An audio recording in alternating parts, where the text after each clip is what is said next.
दोस्तों हम यहाँ आ गए हैं कवि सम्मेलन में।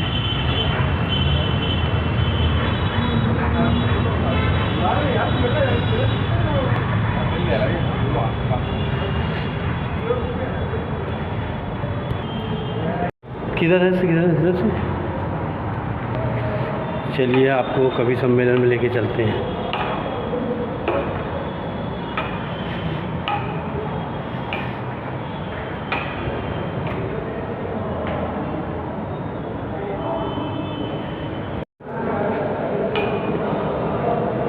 चलिए जी नीचे यहाँ हिंदी कवि सम्मेलन चल रहा है। बहुत बढ़िया प्रोग्राम है गुरु गोविंद सिंह यूनिवर्सिटी विवेक विहार के अंदर। सम्मेलन में कविता ही कविता बनी है। संजय जी सामने बैठे हैं, आदरणीय कमल जी सामने बैठे हैं। अब मैं एक ऐसा रचनाकार आपको सौंपता हूँ जिनके कितने ही मुक्तक संचालन में प्रयोग किए जाते हैं, जिनके कितने ही गीत को संचालन में स्वयं प्रयोग करता हूँ। फरीदाबाद की धरती से हमारे पास लाजवाब रचनाकार आता है। हिंदी अकादमी दिल्ली सरकार की तरफ से जो लोग थोड़े कवि सम्मेलन रखा गया है। किसी भी कारण से कवि सम्मेलन में आए हुए हैं क्योंकि हिंदी कवि सभी सम्मेलन का NCR का सबसे लोकप्रिय कांटे। वाह वाह वाह वाह। फूल को जख्म देते हैं कांटे, पाँव घायल मेरे ठोकरों से। फूल को जख्म देते हैं कांटे, पाँव घायल मेरे ठोकरों से। क्या करूं प्यार में जो हूँ घायल, क्या करूं प्यार में जो हूँ घायल। गीत घायल मेरे अक्षरों से,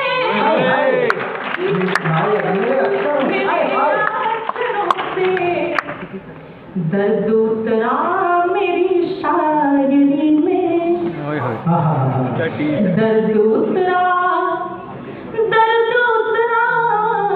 दर्द उतरा मेरी शायरी में, फिर भी सोहबत नहीं।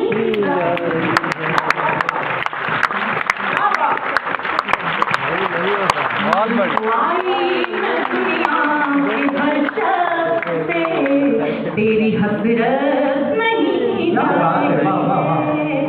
तय हुआ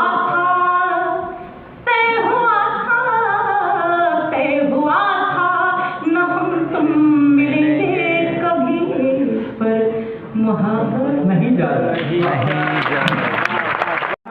और भाव दोनों समृद्ध कर। मैं आप सबको प्रणाम करता हूँ और एक बार प्रिय चिराग के लिए चाहता हूँ थोड़ी सी ऐसी तालियां दीजिए जहाँ प्रांजल भाषा आज बोल रहा है। चिराग हमेशा दिल से अभी तोती है, तोती तो गई गुरवीर भाई सुन के चले जा पड़ते सामने बैठ के सुन लो। उन्हीं के कारण तोती गई।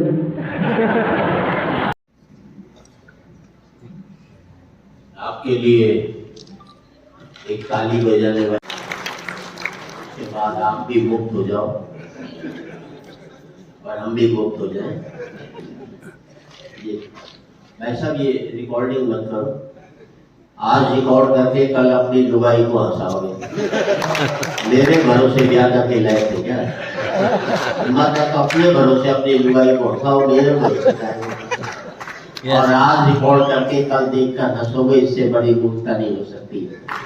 जिंदगी में आज बेहतर जीना सीख जाओगे तो कल अपने आप ही बेहतर हो सकता।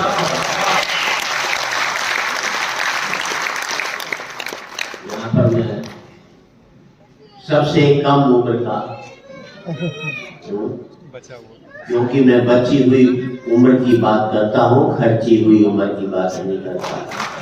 संपत्ति बोली होती जो मैं खर्च करती, संपत्ति बोलती जो हमारी बची हुई होती है। बची हुई उम्र की संपत्ति मेरे पास सबसे कम है, इसलिए सबसे कम उम्र। सबसे पहले तो मैं आभार व्यक्त करना चाहता हूँ अनुपस्थित डॉक्टर महेश वर्मा का, जिन्होंने एक बार के कहने से मुझे अपना ये हाल उपलब्ध कराया। दूसरा उन्होंने कहा कि द्वारका में जो आईपी यूनिवर्सिटी वहां पर भी एक कार्यक्रम कवियों का आप करें तो ज्यादा बेहतर होगा। मैंने हाँ भर दी बिगर किसी की मंजूरी ली, क्योंकि मंजूरी इसलिए ले लो और वो बाद में मना कर दे, पहले काम कर दो। 4 पंक्ति यहाँ ये भी इलेक्ट्रॉनिक्स का बहुत बड़ा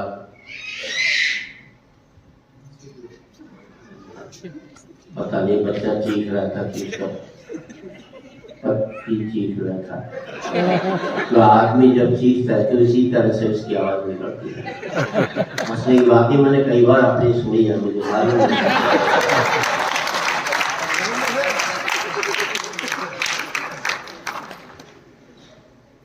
मैं थोड़ी टिप्स देना चाहता हूँ। एक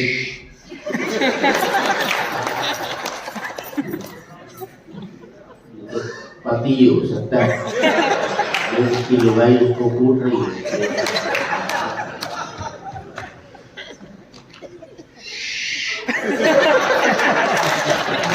क्या है ये बच्चे लोग बाहर नहीं ले जा पा रहे हैं। अच्छा लग रहा है। अच्छा लिखो कहना ही आसान है, पर क्या तुम्हें इसका भान है कि अच्छा लिखने से आदमी अच्छा लिखता नहीं है। अच्छा लिखो कहना ही आसान है, पर क्या तुम्हें इसका भान है कि अच्छा लिखने से आदमी अच्छा लिखता नहीं है। फिर अच्छा भी लिखूं तो अच्छे लोगों को लिए तो लिखा जाए। तुमने सीख तो दे दी, पर भाई इधर आओ, कुछ 8-10 अच्छे लोगों के नाम तो गिनवाओ, कुछ 8-10 अच्छे लोगों के नाम तो गिनवाओ। यार तुलसीदास तो मैं भी बन सकता हूँ, पर किसी राम को तो लेकर के आओ। मुझे भी किसी ने कहा तराजू के एक पल्ले में राम हो, दूसरे में तुम हो, तो कौन सा पलड़ा भारी होगा? मैंने मेरे वाला होगा। बोले कैसे होगा? मैंने तराजू के एक पल्ले में राम होगा, दूसरे में मैं होगा, और मेरे भीतर बैठा हुआ राम भी होगा। अगर वो यहाँ नहीं है तो कहीं नहीं है, और यहाँ है तो फिर कहीं जाने की आपको जरूरत नहीं। 4 पंक्ति और देता हूँ, और इन 4 पंक्तियों में मैंने अपनी घरवाली की खूबसूरती के गुण गाए, लेकिन कितना महंगा पड़ा। मैंने पत्नी से कहा, पत्नी जी मेरा इरादो बिल्कुल ही नेक है, तू सैकड़ों में एक है।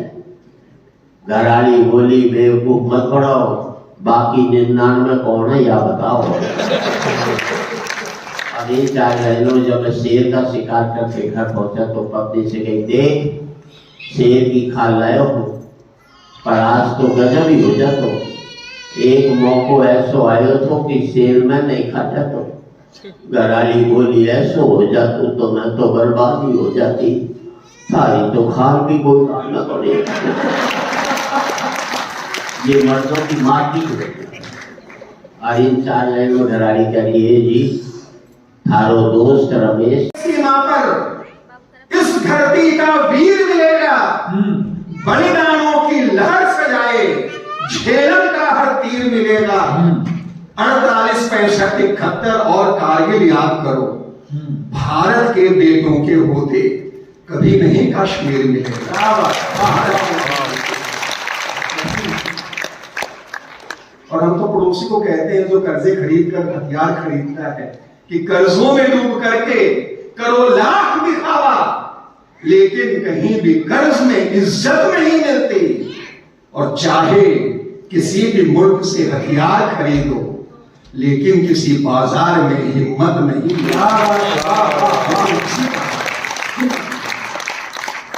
सरहदों की आपको चिंता करने की जरूरत नहीं है, लेकिन सरहद के अंदर जो होता है उससे हमें भी चिंता होती है। खासकर जो आज तक राजनीतिक विमर्श जो चर्चाएं चल रही है उस पर एक कविता और फिर देश पर एक कविता। जी आजकल नेता क्या बात करते हैं, चलो इतिहास को या बांटने का खेल हम खेलें। क्या कहने, ये कुछ अध्याय तुम ले लो, ये कुछ अध्याय। चलो इतिहास को या बांटने का खेल हम खेलें, ये कुछ अध्याय तुम ले लो, ये कुछ अध्याय हम ले लें, करे संकोच क्यों, ये खेल जायज है सियासत में। चलो बांटे मिली पुरखों से जो कुछ भी विरासत में, चलो बांटे कई हिस्सों में सदियों की रवानी को, जड़ें मजबूत ना हो और कलियां खिल नहीं पाए, सुनिश्चित ये करें कि दिलों में दीवारें हो, सुनिश्चित ये करें कि उन दीवारों में दरारें हो। एक मिनट, सुनिश्चित ये करें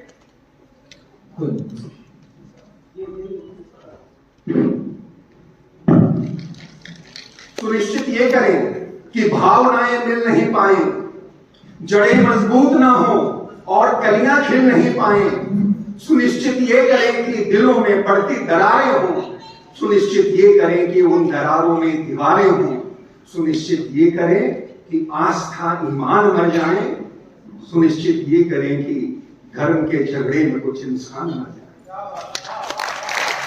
मगर कुछ है जो हम कोशिशों में हार जाते हैं, मगर कुछ है जो हम इन कोशिशों में हार जाते हैं, हमारे तीर सारे बेअसर बेकार जाते हैं।